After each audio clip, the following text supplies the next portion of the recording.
Hi, ഞാൻ sunlight സോളാറിൻ്റെ MD ആണ്.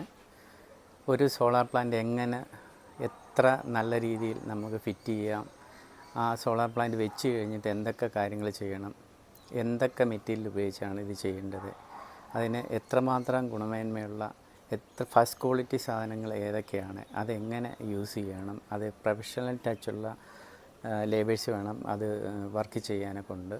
അങ്ങനെയുള്ള കുറേ അധികം കാര്യങ്ങളാണ്. ഇതുകൊണ്ടുള്ള ഗുണങ്ങൾ എന്തൊക്കെയാണ്, ഇതുകൊണ്ടുള്ള ദോഷങ്ങൾ എന്തൊക്കെയാണ്. ഇത് പ്ലാന്റ് നമുക്ക് ആർക്കും സോളാർ പ്ലാന്റ് വെച്ച് ഫിറ്റ് ചെയ്തിട്ട് പോകാം. പക്ഷേ ആഫ്റ്റർ സർവീസിലാണ് മെയിനായിട്ട് ഇതിനകത്ത് കാര്യമിരിക്കുന്നത്. നമുക്ക് എന്തെങ്കിലും ഒരു ആവശ്യങ്ങളൊക്കെ വന്നു കഴിഞ്ഞ് കഴിഞ്ഞാൽ അത് കൃത്യമായിട്ട് അന്ന് തന്നെ അത് ക്ലിയർ ചെയ്ത് പോകുക എന്നുള്ളതാണ്. അതുപോലെ തന്നെ ഒരു 4 മാസം കൂടിയിരിക്കുമ്പോഴെങ്കിലും മിനിമം സോളാർ പാനൽ ക്ലീൻ ചെയ്തിരിക്കണം. ഇല്ലെങ്കിൽ ഡസ്റ്റൊക്കെ കയറി നമുക്ക് എഫിഷ്യൻസി കുറയാനുള്ള ചാൻസ് ഉണ്ട്. ഇതിപ്പം ഞാൻ മറ്റൊരിടത്തെ പോലെ എൻ്റെ സ്വന്തം വീട്ടിലെ ഒരു സോളാർ പ്ലാന്റാണ് നിങ്ങളെ ഞാൻ കാണിക്കുന്നത്. ഇത് അപ്പോളോയുടെ സ്ക്വയർ ട്യൂബാണ്. 16 ഗേജാണ് ഇത് നമ്മൾ ഉപയോഗിച്ചിരിക്കുന്നത്. അതുപോലെ തന്നെ സ്ക്വയർ പ്ലേറ്റാണ് അടിച്ചിട്ടാണ് അതിൽ നിന്ന് ആങ്കിൾ ബോൾട്ട് എടുത്ത് നട്ട് ബോൾട്ട് എടുത്ത് വെള്ളം ലീക്കായിരിക്കാൻ വേണ്ടി നമ്മൾ കോൺക്രീറ്റ് ചെയ്തിട്ടുണ്ട്. അത് ഒരടി ഹൈറ്റിലാണ് കോൺക്രീറ്റ് ചെയ്തിരിക്കുന്നത്. അതുപോലെ തന്നെ നമ്മൾ ഇത് 2 കൊന്നരയുടെ ആണ് നമ്മൾ പാനലിടാൻ വേണ്ടി എടുത്തിരിക്കുന്നത്. അതിന് ജേക്ലാമ്പൊക്കെ വരുന്നത് സ്റ്റെയിൻലെസ് സ്റ്റീലാണ്. അതായത് ഒരിക്കലും തുരുമ്പെടുക്കാത്ത സാധനങ്ങളാണ്. അതായത് 30 വർഷമാണ് പാനലിന് വാറണ്ടി. ഇത് ടോപ്പ് കോൺ പാനലാണ് ഉപയോഗിച്ചിരിക്കുന്നത്. 30 വർഷത്തെ വാറണ്ടിയിലാണ് നമ്മളിത് ചെയ്തുകൊണ്ടിരിക്കുന്നത്. അദാനിയുടെ ടോപ്പ് കോൺ പാനലാണ് ഉപയോഗിക്കുന്നത്. അപ്പം നമ്മൾ നോക്കുന്നതെന്ന് പറഞ്ഞു കഴിഞ്ഞാൽ മറ്റുള്ള പാനലിനെ അപേക്ഷിച്ചിട്ട് ഇപ്പം വിപണിയിൽ നിൽക്കുന്ന ഏറ്റവും നല്ല പാനലാണ്. ഏറ്റവും കൂടുതൽ എഫിഷ്യൻസി കിട്ടുന്ന പാനൽ വേണം നമ്മൾ ഇൻസ്റ്റാളിൽ ചെയ്ത് കൊടുക്കാൻ വേണ്ടി കസ്റ്റമേഴ്സിന്. ഇപ്പോൾ എൻ്റെ വീട്ടിൽ ഏതാണോ ചെയ്തിരിക്കുന്നത് അതിനേക്കാളും ബെറ്ററായിട്ട് എഫിഷ്യൻസി കിട്ടുന്ന, അതുപോലെ തന്നെ ടെക്നോളജി. അത് നമ്മൾ നോക്കേണ്ട മെയിനായിട്ടുള്ളൊരു കാര്യം എന്ന് പറഞ്ഞു കഴിഞ്ഞാൽ സർവീസ്. ആഫ്റ്റർ സർവീസ് ഇതിനകത്ത് ഒരു വലിയ ഘടകമാണ്.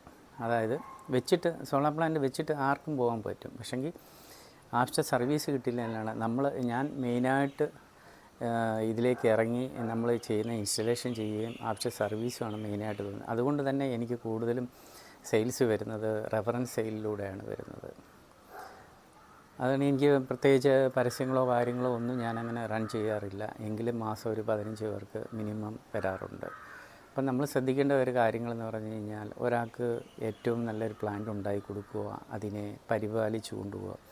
അത് നമ്മൾ വീട്ടുകാരെത്ര നോക്കിയെന്ന് പറഞ്ഞു കഴിഞ്ഞാലും ആദ്യം ആ പീക്ക് ടൈമിലൊക്കെ ഒന്ന് നോക്കും, അത്രയും മാത്രമേ ഉള്ളൂ. അത് കഴിഞ്ഞും ഇത് കൃത്യമായിട്ട് മെയിൻറ്റെയിൻ ചെയ്യുന്നുണ്ടെന്നുള്ളൊരു ബോധ്യം അവർക്ക് കസ്റ്റമേഴ്സിന് തോന്നിയെങ്കിൽ മാത്രമേ. അതുപോലെ കൂടുതലും ഈ വെളിയിലുള്ള ദുബായ്, അബുദാബി, വിദേശ രാജ്യങ്ങളിലുള്ള മക്കൾ വിദേശ രാജ്യങ്ങളിലും അച്ഛനമ്മമാർ വീടുകളിലേക്കാണ്. അതുപോലുള്ള അവിടുന്ന് ഇരുന്നുകൊണ്ട് തന്നെയാണ് അവർ നമ്മളെ വിളിച്ച് ഏൽപ്പിക്കുന്നത്. ഇതുപോലെ ഇന്നടുത്തൊരു സോളാർ പ്ലാന്റ് ചെയ്ത് കൊടുക്കണം. അപ്പം നമ്മൾ സൈറ്റ് വിസിറ്റ് ചെയ്ത് അവിടെ ഫീസിബിളാണോ നോക്കിയിട്ട് മാത്രമേ നമ്മൾ ഈ വർക്ക് എടുക്കത്തുള്ളൂ.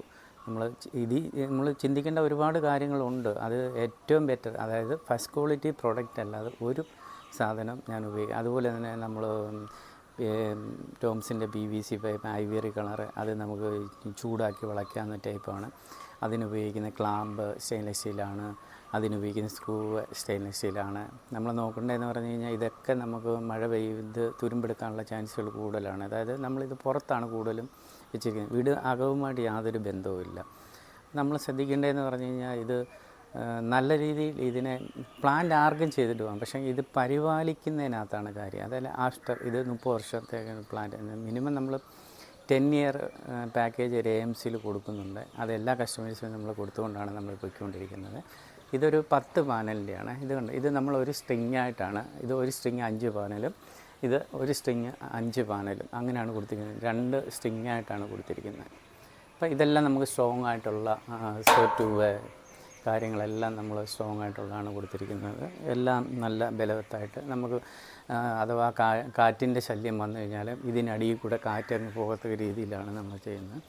ഇതിപ്പം പിന്നെ നമ്മൾ പാനൽ ക്ലീൻ ചെയ്യാനായിട്ട് നമുക്ക് പ്രത്യേകിച്ച് ലാഡറൊന്നും ഇടേണ്ട ആവശ്യമൊന്നുമില്ല.